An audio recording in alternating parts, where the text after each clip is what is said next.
Bonjour à tous et à toutes. Pardon. Donc, merci d'être présent pour cette conférence. Donc, je travaille pour le LCIE, Groupe Bureau Veritas, qui est une société assez importante en matière d'essai et de certification des produits électriques et électroniques.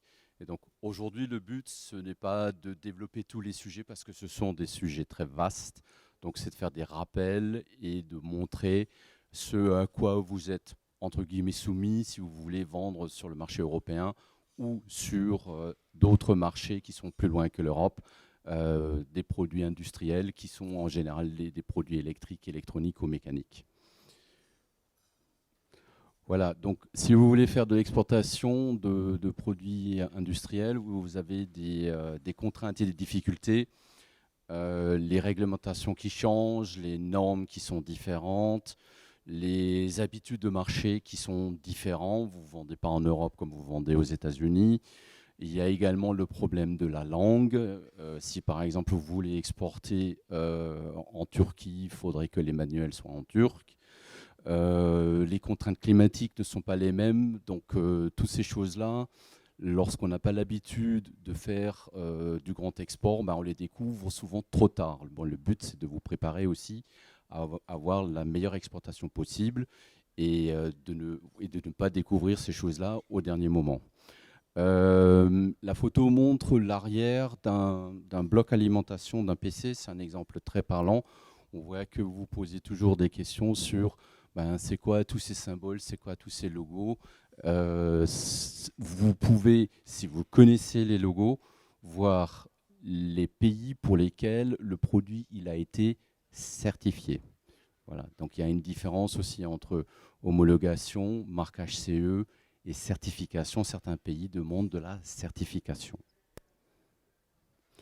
Exemple type, qui est très parlant, c'est quand vous allez chercher à l'intérieur de votre menu d'un iPhone, qui n'est pas un produit industriel, mais qui est un exemple typique où vous voyez que ce produit il a été certifié pour... vous pouvez le vendre dans les Émirats Arabes Unis, en Arabie Saoudite, au Brésil, au Qatar, en Russie, etc., etc. Ça vous montre que le produit, d'un point de vue stratégique, a été prévu pour être vendu dans ces différents marchés-là. Et c'est exactement les mêmes règles que pour les produits industriels. Sauf que l'iPhone est un appareil, un dispositif, un produit électronique qui est amené à être vendu sur l'ensemble de la planète. Donc c'est l'exemple le plus, on va dire, le plus parlant en matière d'accès à des marchés internationaux. Les difficultés et les contraintes, donc pour tous les produits INI, électriques et électroniques, il y a des exigences de sécurité, de santé, de CEM, de radio, s'il est équipé de fonctions radio. Ça arrive de plus en plus dans les produits industriels de mettre des fonctions radio, alors qu'il y a 10 ans, c'était rare d'en trouver. Les exigences environnementales également commencent enfin, sont très suivies. Et entre autres aussi toute la partie IoT, les produits connectés, donc Internet of Things. Il y a cette partie aussi qui arrive sur des éléments connectés dans les marchés industriels, comme par exemple les capteurs et des choses comme ça, qui sont connectés. C'est pas rare d'en trouver en ce moment. Alors, chaque État possède donc ses approches spécifiques. Il y a des appositions obligatoires. Exemple, le marquage CE pour l'Europe, pour ceux qui connaissent le marquage CE. Donc, rassemble toutes les exigences qu'on a citées, comme la sécurité, la santé, la CEM, la radio, l'environnement, selon les risques qui sont adressables à votre produit. Lorsque vous voulez aller, par exemple, aux États-Unis, il y a des marquages de sécurité volontaires. Alors, ce n'est pas obligatoire pour les États-Unis, sauf qu'il y a des habitudes. Un client américain, qu'il soit pour chez lui à la maison ou pour l'industrie, il ne va pas acheter un produit qui n'est pas marqué, parce que c'est des habitudes qui sont liées au laboratoire UL. Il y a une espèce de confiance que le consommateur il a besoin d'avoir dans son produit. La première chose qu'il fait, il prend l'alimentation, il regarde l'ensemble des marquages qu'il y a dessus, il dit ce produit il a été vu, il a été certifié, il est considéré comme non dangereux pour son usage. Donc on a les différentes marques qui peuvent être proposées. Il y a à peu près 15-16 laboratoires indépendants pour les États-Unis qui sont capables de vous fournir une marque, comme par exemple le marquage UL, le marquage CSA. Nous, Bureau Veritas, on a notre propre marque. Il y a d'autres labos qui sont capables de faire. Et en matière de radio et de CEM et de santé, vous avez un autre organisme qui est important, c'est l'Institut FCC. Donc pour ceux qui ont l'habitude de faire ce genre de choses, lorsque vous avez un produit qui est marqué CE pour l'Europe, mais vous ne pouvez pas le vendre aux États-Unis, il faut faire une certification ou une évaluation de conformité FCC pour les États-Unis. Alors, juste pour voir un exemple sur ce qui se passe dans le monde, des règles particulières en Afrique du Sud, au Brésil, au Mexique. Là, on a vu FCC. Il y a des règles pour le Canada, marquage CE, l'Australie, la Chine, les pays de l'Union douanière eurasiatique qui recoupe la Russie, la Biélorussie, etc. Bon, en ce moment, on n'exporte pas trop dans ces pays-là, mais ils ont leurs propres règles. J'ai rajouté aussi pour le Maroc. Le Maroc a changé il y a 2 ans ses règles d'accès qui étaient basées sur le marquage CE, mais a créé le CEMIM. Et également le Brexit a mis en place, l'Angleterre a mis en place son propre marquage. Donc d'ici l'année prochaine, vous ne pourrez plus vendre en Angleterre si vous avez que le marquage CE sur le produit. En matière d'évaluation de conformité, le chemin est le même, sauf que sur l'appareil, il faudra prévoir des plaques plus grandes, parce qu'à chaque fois, il y a un petit logo qui se rajoute, et puis il ne faut pas le découvrir au moment où le produit il est déjà chargé dans le conteneur pour aller partir vers ces pays-là. C'est des choses simples, mais il faut en avoir l'information. Alors, on est dans un salon industriel. Je vais faire quelques rappels sur la sécurité machine. Donc, les machines, en Europe, s'applique la directive machine. Donc, c'est des machines industrielles, machines de production, machines spéciales, quasi-machines, équipements industriels avec des risques mécaniques particuliers, des pièces en mouvement, des choses comme ça, qui intègrent des produits industriels comme des contacteurs, de l'appareillage. Je vais citer quelques marques, grandes marques, Hager, Socomec, Schneider, etc., Siemens. Aux États-Unis, vous ne vendez pas une machine avec un appareil qui dispose d'une déclaration de conformité directive machine. Il y a des règles particulières.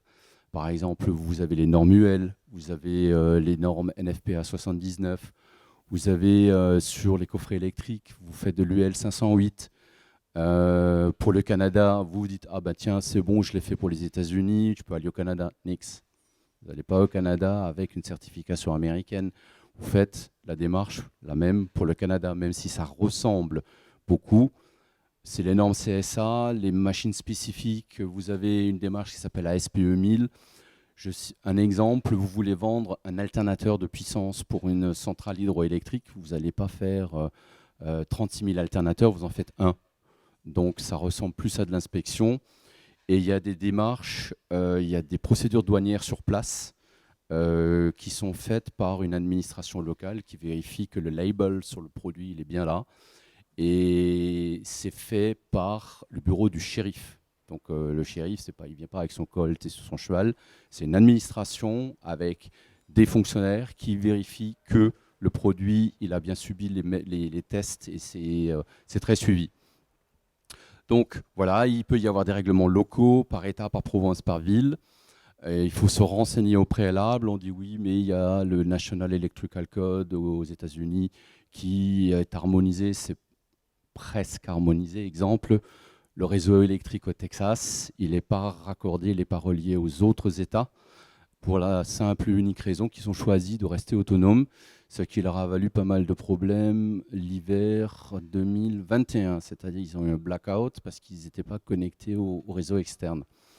Donc le marché peut également imposer un organisme accrédité NRTL, qui sont des organismes reconnus par le ministère du Travail aux États-Unis, par l'OSHA. Et là, ça veut dire National Recognized Testing Laboratories pour les États-Unis, et l'équivalent pour le Canada, qui est un accredited body.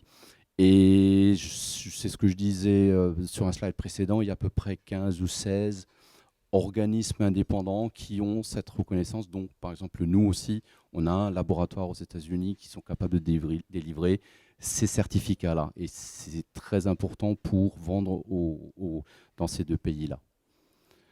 Alors, les aspects sécurité et CEM. On va aller un peu plus dans le détail. Vous avez plusieurs solutions. La première solution, c'est de faire l'évaluation de conformité selon des normes. Vous pouvez choisir de faire selon des normes françaises, des normes américaines, des normes chinoises, des normes russes. Mais vous allez avoir un énorme chèque à mettre sur la table. Et vous n'allez même pas être sûr d'aujourd'hui de vendre en Russie, parce qu'à cause des blocages à l'export. Il y a une deuxième solution qui est possible, c'est d'utiliser un schéma de certification internationale.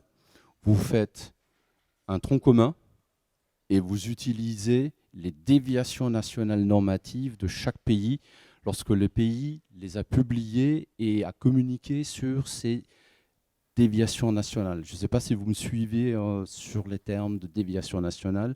On rentre déjà dans du jargon très normatif. Mais lorsque vous avez une norme, la norme IEC de base, je vous l'expliquerai après par la suite, elle intègre, on va dire, un schéma global. Et après, chaque pays qui a besoin de rajouter un petit delta par rapport à son propre marché, il va le publier et vous pouvez avoir accès à ces déviations nationales. Donc le but, c'est de faire un schéma global de certification et de limiter le budget. C'est d'avoir la démarche économique la plus intéressante pour vous lorsque vous faites un plan marketing. Le marketing, il dit « Ah bah tiens, moi je veux aller le monde entier. » Stop, c'est quoi le monde entier pour vous? Donc il faut bien faire attention. On a des mauvaises habitudes qui viennent de l'Europe, qui disent bon ben l'Europe c'est bon, j'ai fait, c'est la même chose aux États-Unis, nix. Il faut faire attention à ça. Alors c'est le principe du schéma OC. Donc c'est l'IECE, ça veut dire International Electrotechnical Commission for Electric and Electronic Equipment. C'est un gros organisme international. Le siège social est à Genève. Il y a quelques bureaux qui sont répartis dans le monde. Et c'est cet organisme-là qui fait le schéma CIBI pour ceux qui ont déjà entendu parler de ce schéma de certification. Donc, si vous ne le connaissez pas, ce n'est pas grave. Maintenant, vous savez qu'il existe. Et donc, ce sont des accords multilatéraux de reconnaissance. Donc, lorsque vous avez ces papiers-là, un pays qui est dans le schéma de certification CIBI, il ne peut pas vous refuser la reconnaissance de l'évaluation de conformité de ce produit-là. Donc c'est basé sur de la sécurité électrique, de la CEM, des essais qui sont effectués dans des laboratoires associés à cet organisme de certification.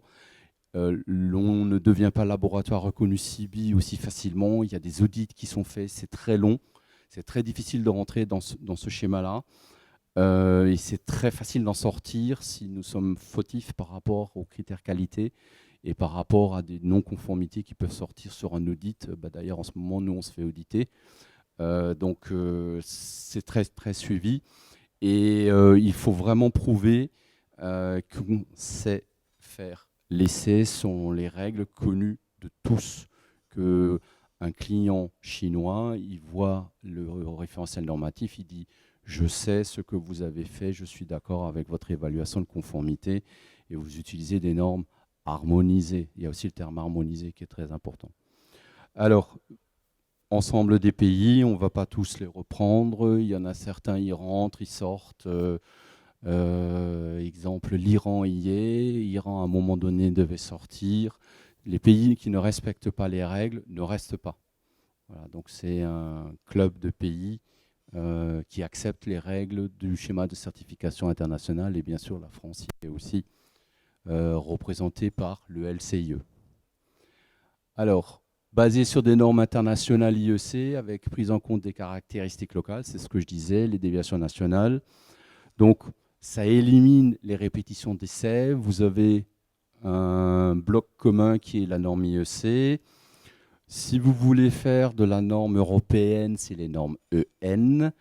On va passer vite, allemande, française, anglaise, italienne. Donc, étant donné qu'on a déjà les déviations anglaises dans les normes EN, vous n'êtes pas obligé de refaire les essais pour l'Angleterre pour avoir le UKCA pour vendre en Angleterre et au Royaume-Uni.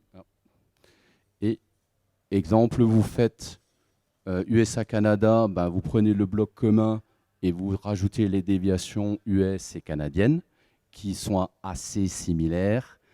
Le Mexique prend la norme IEC dans son ensemble globalement et ne communique pas sur des déviations nationales, ce qui simplifie beaucoup.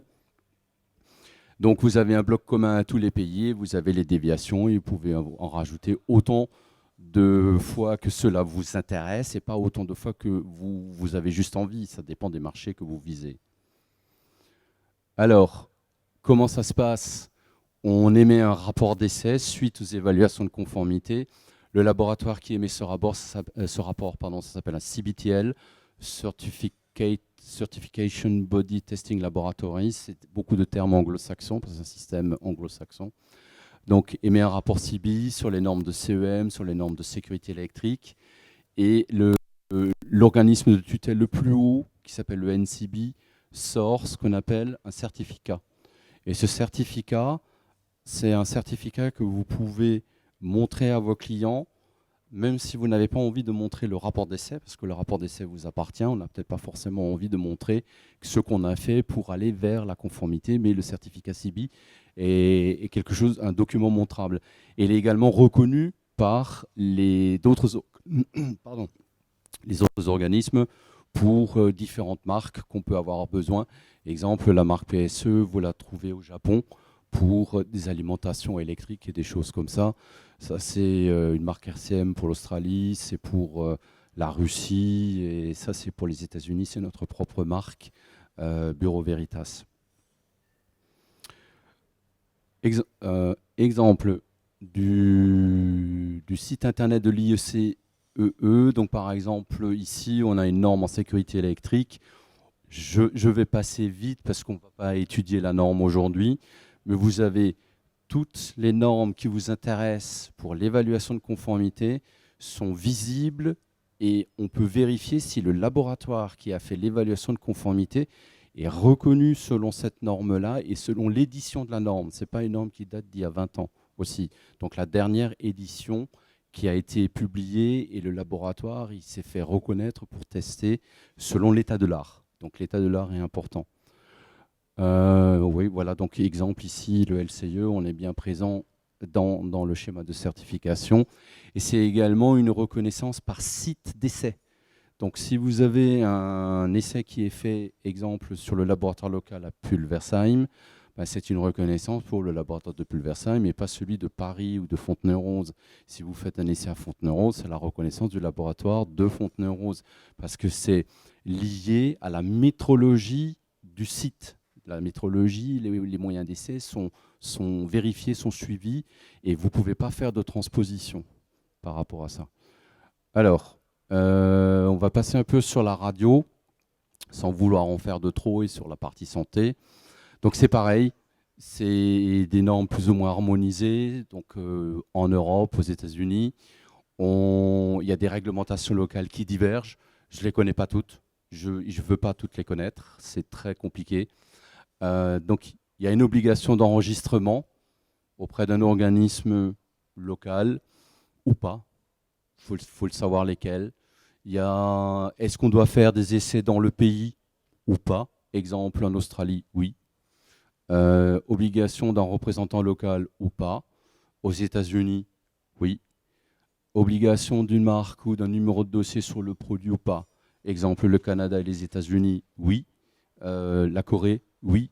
Vous avez des fois des petites FCC ID ou ISED ID, Identification Number, que mes collègues qui vendent du composant électronique connaissent très très bien. Et sans cette démarche peut-être le terme module approuvé en radio, vous l'avez déjà entendu, mais c'est quelque chose qui est très présent sur la partie radio. Alors, en matière de santé, vous avez entendu parler du DAS, donc c'est le débit d'absorption spécifique, il y a des réglementations.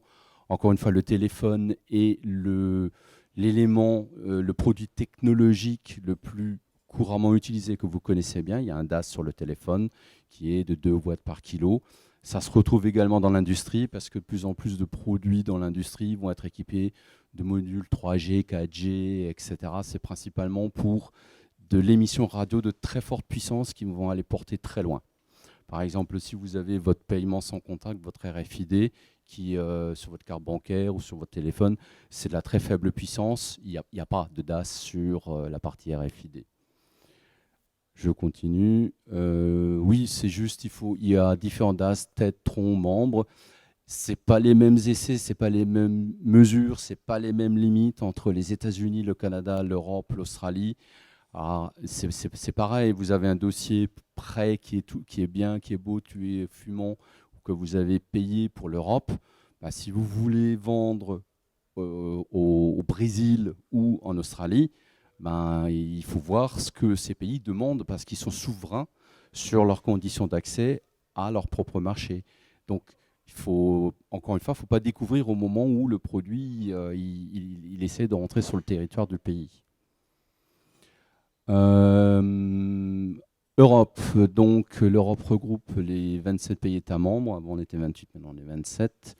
Donc il y a une directive qu'il faut connaître, c'est la directive RED, et certains pays demandent même des passages par un organisme notifié. Alors organisme notifié, c'est un organisme tierce partie reconnu par le ministère de l'Industrie, qui est capable de faire de l'évaluation sur dossier à partir de documentation technique, dont le LCE et il y en a deux ou trois en France, le LCE et organisme RED. Je ne vais pas vous expliquer plus que ça, c'est assez complexe, mais dans certains dossiers, je prends un exemple, Israël demande souvent un passage par un organisme notifié, parce qu'ils ont défini des règles strictes d'accès des produits radio à leur marché, et parce que c'est réglementé par l'armée israélienne.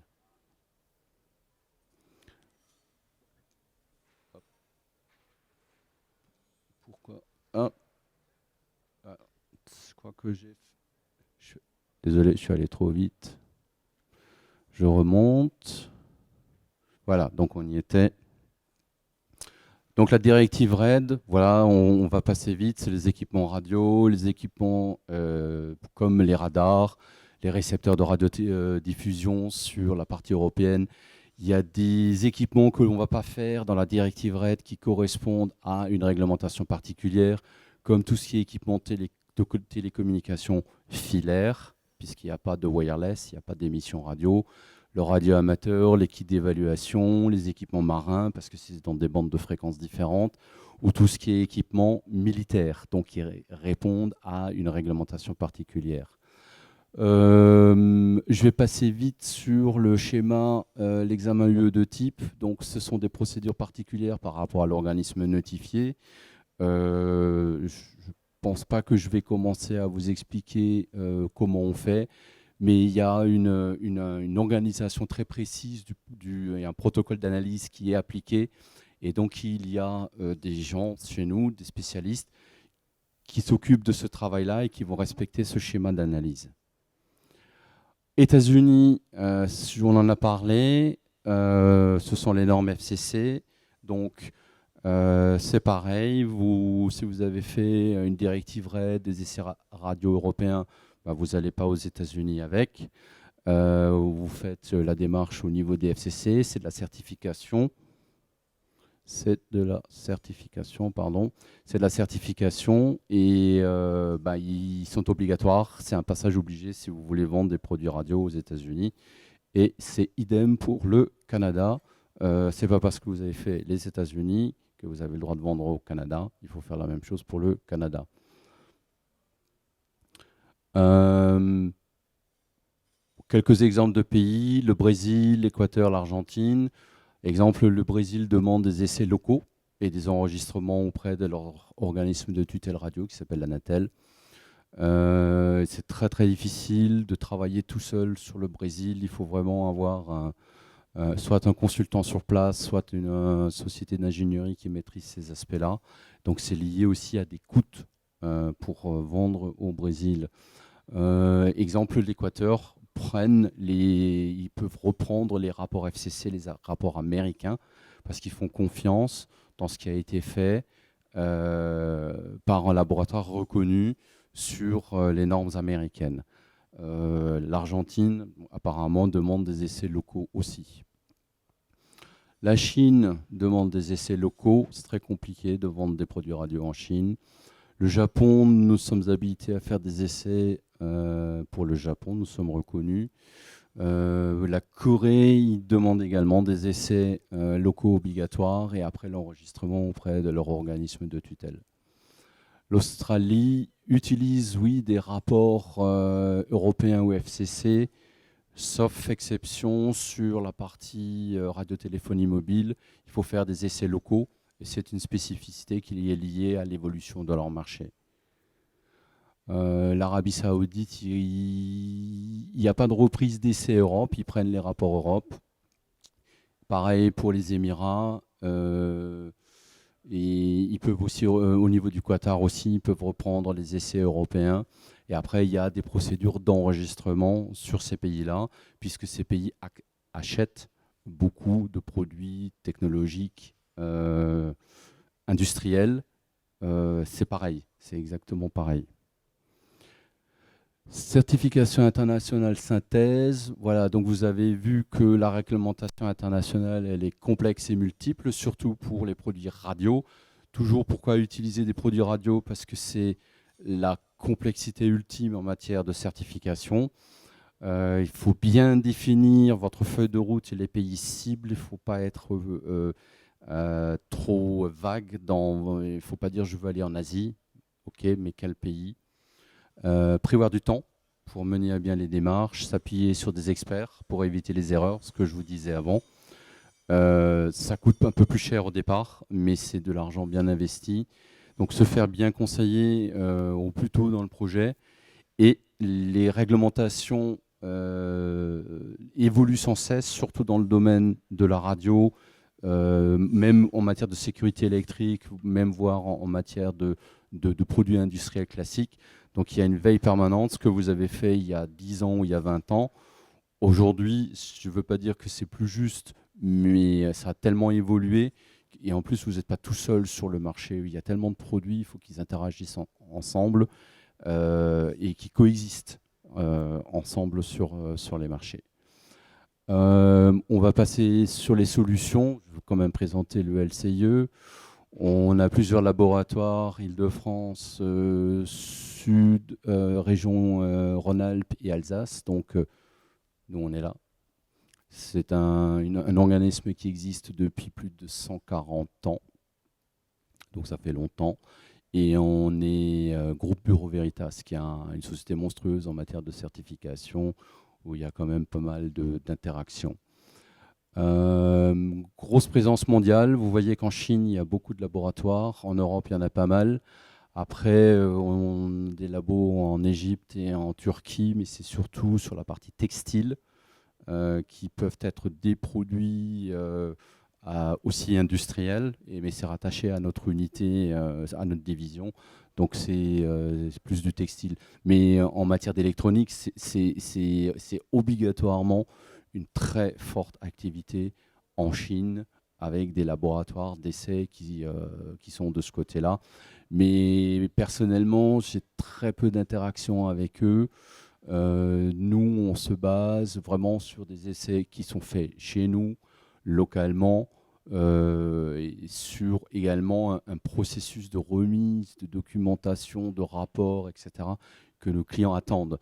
Un laboratoire d'essai n'est pas que destiné à faire de la certification, et également là pour accompagner les clients dans le développement électronique. Donc ça aussi, il y a une grosse partie en préqualification, investigation, ingénierie qu'on met en avant pour accompagner les clients, pour qu'ils ne viennent pas le jour de la qualification et qu'il y ait des non-conformités en rafale et dire ah, bah, si j'avais su, j'aurais changé mon truc, j'aurais changé mon câble, j'aurais changé mon composant, etc. etc.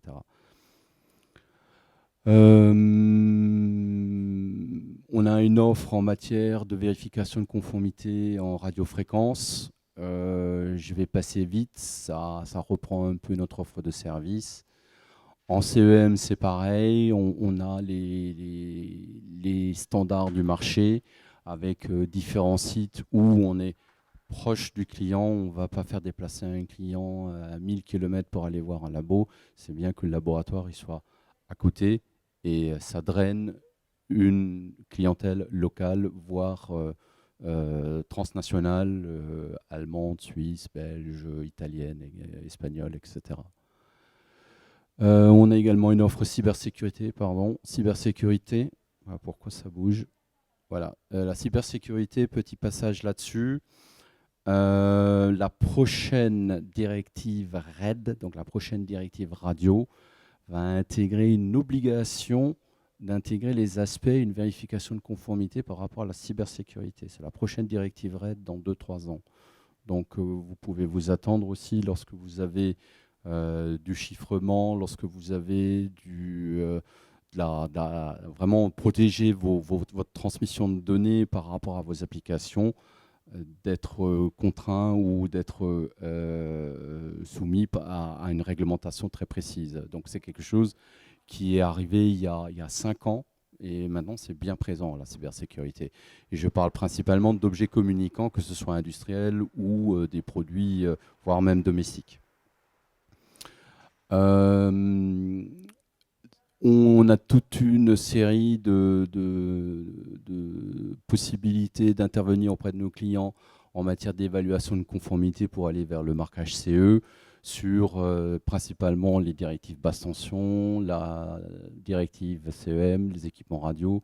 On parle aussi de directive ROHS sur la partie interdiction d'utilisation de matières dangereuses telles que le plomb, le mercure, etc. dans les produits électroniques. Les soudures, normalement, ne se font plus au plomb, mais à partir de dérivés de bismuth ou des choses comme ça. Et la partie ATEX aussi est très présente sur les applications industrielles, gaz, pétrole, etc., voire autres.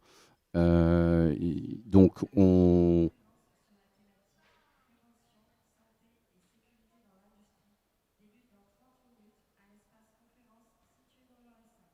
voilà, laissez passer parler la dame. Et oui, cette partie ATEX, elle est très très présente. Et on a parlé de l'accès aux marchés internationaux, donc on accompagne aussi beaucoup nos clients, pas simplement faire de l'évaluation. Donc cette partie-là, qu'est-ce que c'est un service d'homologation internationale au LCIE? C'est vous aider sur la réalisation et le suivi des essais, vous aider dans le montage de la documentation administrative, la relation avec les représentants locaux et les distributeurs, parce qu'on a un réseau. Donc ce n'est pas qu'un laboratoire, mais c'est un réseau avec des partenaires à l'étranger. En 140 ans, on a eu le temps de créer un réseau.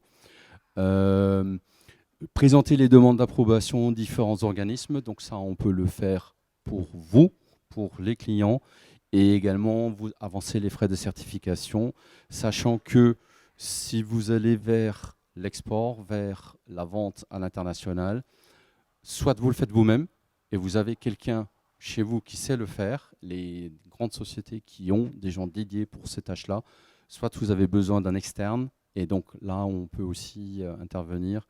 C'est pour ça que c'était important aussi de présenter ces services-là. Voilà.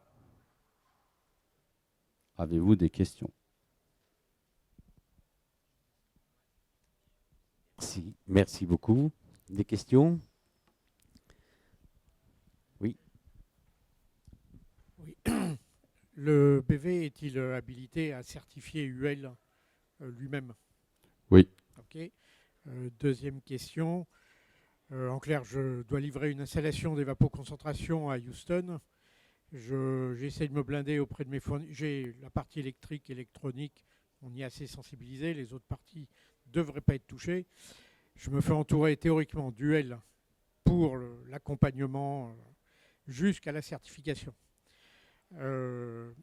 J'ai peur d'un empilage, c'est-à-dire que je me blinde auprès de mes fournisseurs pour avoir essentiellement l'armoire électrique estampillée UL. Et après, je fais venir UL pour certifier mon installation globale. Sachant qu'il n'y aura que l'électrique et électronique, a priori, qui va être soumis à la certif. Est-ce que je ne vais pas payer 2 fois les certifications? Je l'espère pour vous. En fait, lorsque vous vendez aux États-Unis sur un produit industriel, il y a une notion qui est extrêmement importante, c'est la notion des composants critiques. Vous avez une série de composants, de sous-ensembles comme les disjoncteurs, les contacteurs, les alimentations de puissance, les moteurs électriques, les ventilateurs, même le PCB, c'est-à-dire la carte électronique, les câbles, l'enveloppe, c'est tout ce qui est gros, massif, c'est tout ce qui est issu d'un assemblage, c'est-à-dire vous achetez une alimentation, je vais citer un fabricant, Minwell, vous achetez cette alim-là, si vous allez aux États-Unis et l'alim, elle n'est pas prévue pour le marché américain, vous restez à la maison. Il ne faut pas acheter une alim qui est prévue pour l'Europe. Vous voyez, il y a tout cet ensemble-là, il faut que l'analyse de construction se fasse bien, et il faut voir aussi quelle est la destination de votre équipement industriel, et si le standard auquel vous allez être soumis, c'est celui qui est demandé sur le marché là-bas. Et c'est souvent ce qu'il y a de plus difficile. Et même la première question que je pose, j'ai parlé du réseau électrique au Texas. Posez voir la question, c'est quoi le réseau d'alimentation électrique? C'est du 220, c'est du tri, c'est du diphasé, c'est du 127 volts. Il y en a, en veux-tu, en voilà aux États-Unis. Voilà.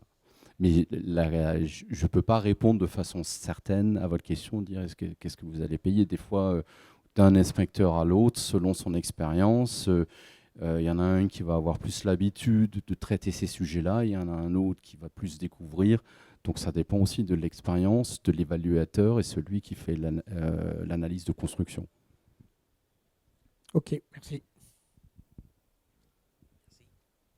Une autre question? Oui. Merci. J'ai une question relativement simple. Nous, on fabrique des purificateurs d'air, donc avec la lampe UV et de l'électronique, un ballast. Les lampes sont certifiées CE par le fabricant de la lampe. Le ballast aussi. Je mets les deux ensemble. Est-ce que je dois recertifier l'ensemble? Il faut faire un peu. CE plus CE n'est pas égal à CE. Et pourtant, la lampe a été testée avec un ballast, puisque c'est obligatoire. Et le ballast a été testé avec une lampe. C'est une question de responsabilité. Lorsque vous achetez différents éléments qui sont déjà CE, le constructeur, c'est vous assemblez, donc vous portez la responsabilité de la mise sur le marché du produit à titre gratuit ou à titre onéreux. Donc c'est une question de responsabilité. À partir du moment où vous avez une grande confiance dans ce que vous avez fait et vous avez déjà des rapports où c'est très difficile de répondre. La preuve ultime, c'est le laboratoire. Le laboratoire vous dira, voilà la preuve, vous n'avez aucun problème par rapport à la preuve de conformité qui vous permettra de faire votre déclaration de conformité. Faire une déclaration de conformité sur la base d'aucune preuve de conformité, c'est entre guillemets, c'est illégal. Vous voyez? Ouais, mais j'entends votre question. Donc, c'est à la limite, passer sur le stand, on peut en parler. Je vous donnerai avec plaisir. Les points de compréhension. Okay. Merci. Je vous en prie. Merci. Alors, moi, je n'ai pas du tout le même niveau que les personnes du public sur le sujet. Et donc, moi, je voudrais vous remercier d'avoir clarifié tout ça. Parce que franchement, c'était pas très clair. Moi, je tiens longtemps sur ces sujets-là et je suis allé vite. Alors, j'avais une question, mais vous avez partiellement répondu sur l'aspect cybersécurité. Est-ce qu'on en sait un petit peu plus? Parce que j'imagine que ça ne va pas être simple. Ça ne va pas être simple parce que premièrement, vous avez la réglementation européenne. Je parle de directives. Les directives, ce n'est pas des normes, c'est la réglementation, ce sont les lois. Et après, pour arriver à respecter la loi, vous utilisez des normes. Les normes, ce sont des outils auxquels vous choisissez d'être confrontés. On a vu ces dernières années les grands acteurs industriels, ils ne savaient pas sur quelles normes ils voulaient être confrontés. Donc aujourd'hui, l'offre normative, le référentiel normatif, il est clair. Vous n'allez pas utiliser une norme pour un produit industriel comme une norme pour un produit connecté domestique. Donc vous allez avoir un panel de normes qui sont bien connues, bien visibles. Vous n'allez pas faire une évaluation de conformité sur un produit radio portable comme sur un serveur informatique. Ce n'est pas la même donne, ce n'est pas les mêmes approches. Et par rapport à ça, comme je disais, l'évaluation de conformité par rapport au risque cybersécurité va rentrer dans la prochaine édition de la directive RED, qui est c'est la directive radio. Et cette directive RED, donc automatiquement, elle ne va pas être oubliée.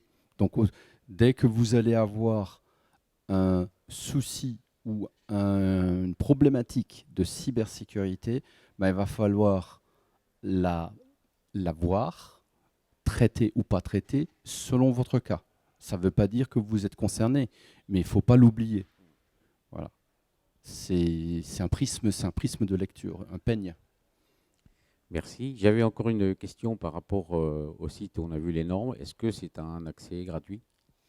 Alors, le site de l'IECE, il y a une partie publique que vous pouvez consulter très facilement. Vous allez sur Google, vous tapez IECE et vous avez accès.